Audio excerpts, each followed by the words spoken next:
ఏంది కాంగ్రెస్ పార్టీ అంతా అన్నాడు 20,000 కోట్లు పెడతాం ప్రతినిత్యం అని చెప్పారు.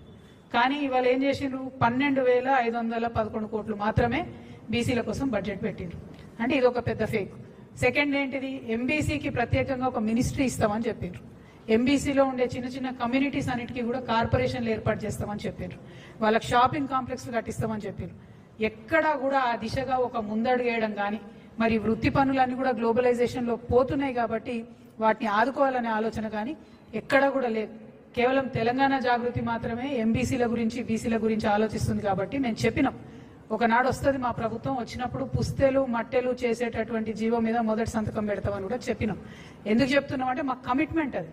ఈ రాష్ట్రంలో ఉన్న ఎంబీసీలు ఆగమైపోతున్నారు కాబట్టి వాళ్ళ పట్ల ఈ ప్రభుత్వం శ్రద్ధ లేని వ్యవహారం చేస్తుందనే విషయాన్ని మళ్ళొకసారి తెలియజేస్తున్నాం. అట్లనే గిరిజన మంత్రి కూడా లేరు. ఇది మొదటి మంత్రివర్గం, మైనార్టీలు లేకుండా ఎస్టీలు లేకుండా మంత్రివర్గం ఉండడం ఇది మొదటిసారి. మేము 2.5 years నుంచి ఫైట్ చేస్తూ వచ్చినాం. మైనార్టీకి మినిస్ట్రీ ఇవ్వాలి అంటే అజరుద్దీన్ గారికి సడన్ గా తీసుకొచ్చి ఇచ్చినారు. ఎస్టీకి మినిస్ట్రీ ఇవ్వలేదని కూడా మేము డిమాండ్ చేస్తున్నాం. ఖచ్చితంగా ఎస్టీకి మినిస్ట్రీ ఉండాలి. లంబాడాలు లేనటువంటి మినిస్ట్రీ ఇంతవరకు లేదు. అది పక్కన పెడితే ఇక 22 లక్షల ఇండ్లు 22.5 లక్షల ఇండ్లు ఇస్తామని చెప్పి కేవలం 5,500 కోట్లు పెట్టడం అంటే ఇది ఖచ్చితంగా మోసమే. గత బడ్జెట్ లో ఇందిరమ్మ ఇండ్లకు 12,000 కోట్లు పెట్టిండ్రు.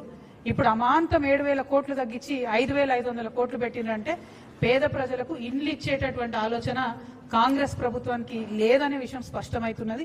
ఇది ఇంకొకటి రాహుల్ గారి ఫేకుడు అని చెప్పి తెలంగాణ ప్రజలందరూ కూడా తెలియజేస్తా ఉన్నాం. At the same time minority budget అయితే సేమ్ అసలు ఏమీ మార్పు లేదు, ఏమీ లేదు. అసలు మైనారిటీలను పట్టించుకున్న దాఖలా కూడా లేదు. అదేవిధంగా నేను ఫేక్ బడ్జెట్ అని ఎందుకంటున్నా అంటే, మామూలుగా ఎగ్జామ్ రాసేటప్పుడు పిల్లలు ఒకసారి చదివి మళ్ళీ చదువుతారు, అంటే రివిజన్ చేసుకుంటుంటారు, బట్టి పడుతుంటారు, చదివిందే చదువుతుంటారు. వీళ్ళు కూడా ఏం చేశారంటే పోయిన సంవత్సరం బడ్జెటే మళ్ళీ ఈ సంవత్సరం కూడా పెట్టారు. ఎందుకు మార్చాలి, టైం వేస్ట్, పేపర్ వేస్ట్ అనుకున్నట్టున్నారు. ఒక 4-5 ప్రధానమైన అంశాలు.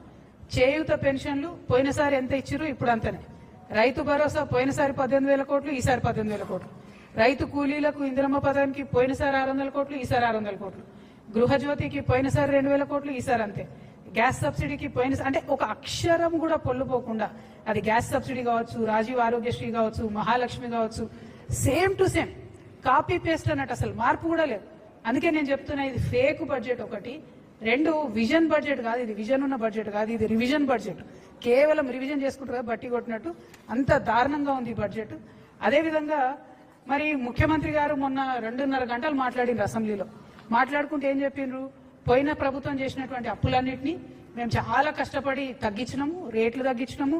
కేంద్ర ప్రభుత్వం మాకు 20,000 కోట్లను డెట్ రీస్ట్రక్చర్ చేసుకోవడానికి అవకాశం ఇచ్చిందని చెప్పి 2.5 hours ఆయన ఏకపాత్రాభినయం చేసి చెప్పారు. మరి చెప్తే ఇక్కడ ఒక సూటి ప్రశ్న కాంగ్రెస్ ప్రభుత్వానికి. పోయినసారి బడ్జెట్ లో వాళ్ళు ఏం ఎస్టిమేషన్ వేసారంటే, కేంద్ర ప్రభుత్వం నుంచి వచ్చేటటువంటి గ్రాంట్స్ 22,782 కోట్లు ఉంటాయని చెప్పారు. కానీ వాస్తవానికి రియలైజ్ అయింది ఎంత, అందులో సగం 11,161 కోట్లు మాత్రమే రియలైజ్ అయినాయి. అంటే 100 సార్లు ఢిల్లీకి పోయి వచ్చి 20,000 కోట్లు డెట్ రీస్ట్రక్చర్ చేసుకొని ఏదేదో సాధించమని చెప్పి చెప్తున్నటువంటి మీరు, ప్రధానమంత్రి మోడీ గారిని బడేబాయి అని చెప్పి సంబోధించేటటువంటి మీరు, మన రాష్ట్రానికి హక్కుభుక్తంగా రావాల్సినటువంటి 22,000 కోట్ల రూపాయలను ఎందుకు రాబట్టుకోలేకపోయినరు? Only 50% you are able to get. దీనికి మీరు ఇన్నిసార్లు ఢిల్లీకి వెళ్ళడం ఎందుకు? అది కాకుండా ఇంకొక మోసం మీరు చేస్తున్నది, ఇంకొక ఫేక్ ఏంటంటే, ఈ సంవత్సరం మళ్ళీ 24,000 కోట్ల రూపాయలు వస్తాయని చెప్పి బడ్జెట్ లో పెట్టారు. అంటే పోయిన సంవత్సరం 22,000 కోట్లు వస్తాయంటే అలా సగం కూడా రాలేదు. మళ్ళీ ఈసారి కూడా అంతే ఎక్కువ ఎస్టిమేట్ చేసి పెడుతున్నారు. అంటే ఇది కేవలం ప్రజల్ని మోసం చేయడమే. ఇంకొక మాట మేము అడుగుతా ఉన్నాం, మీరు ఇన్నిసార్లు ఢిల్లీకి పోయి వచ్చి ఇన్నిసార్లు ప్రధానమంత్రి గారితో మాట్లాడి ఎందుకు ఒక్కనాడు కూడా బీసీల గురించి మాట్లాడతలేరు? ఎందుకు ఒక్కనాడు కూడా పెండింగ్ ఉన్న బీసీ బిల్ గురించి మాట్లాడతలేరు? అఖిల పక్షాన్ని తీసుకెళ్తామన్న హామీ ఏమైంది? అంటే దేనికోసం పోతున్నారు మీరు అనేటటువంటి ప్రశ్న మాత్రం ఇలా తెలంగాణ ప్రజల్లో వస్తుందని ఈ సందర్భంగా చెప్తా ఉన్నాం. అట్లానే ఓవరాల్ గా బడ్జెట్ మేనేజ్మెంట్ గురించి చూసినట్టయితే చాలా చాలా వైరుధ్యాలు ఉన్నాయి. ఒకటి, రెవెన్యూ సర్ప్లస్ ని చాలా ఎక్కువగా వేసి చూపించినారు.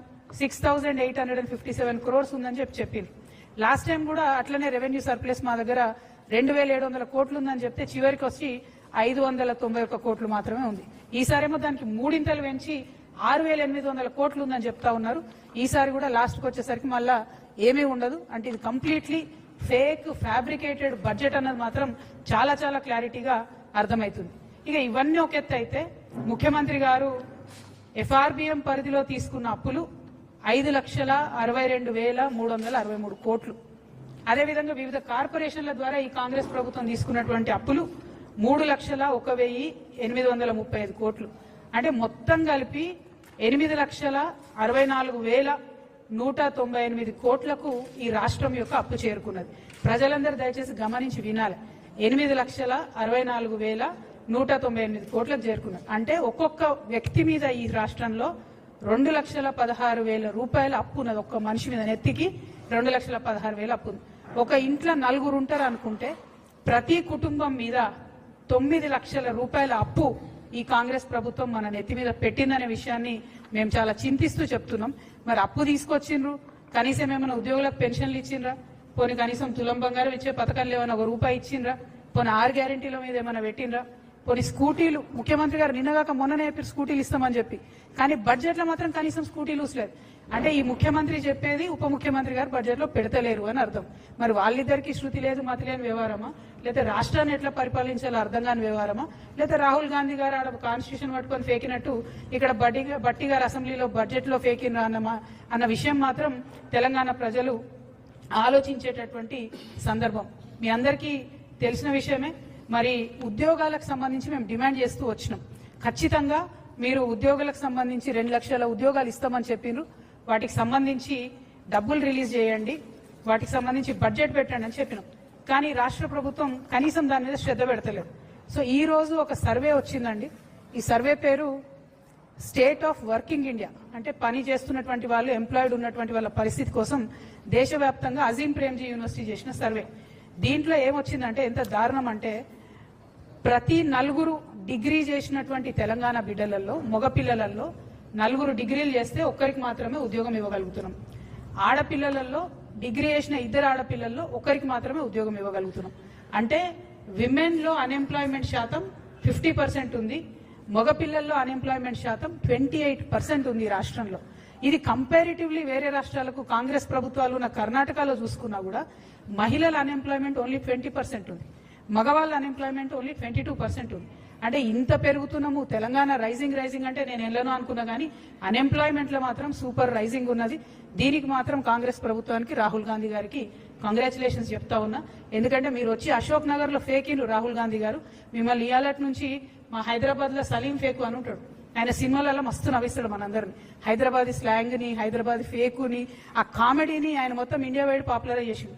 కానీ ఇయాలటి నుంచి మాత్రం మా తెలంగాణ అశోక్ నగర్కి వచ్చి ఫేకినందుకు రాహుల్ గాంధీ గారికి రాహుల్ ఫేకు అని నామకరణం చేస్తున్నాం మేము. కానీ మీరు మా సలీం ఫేకు గారికి సరిపోరు. ఆయనేమో మమ్మల్ని చాలా నవ్విస్తాడు, మీరు మాత్రం మమ్మల్ని ఏడిపిస్తున్నారు.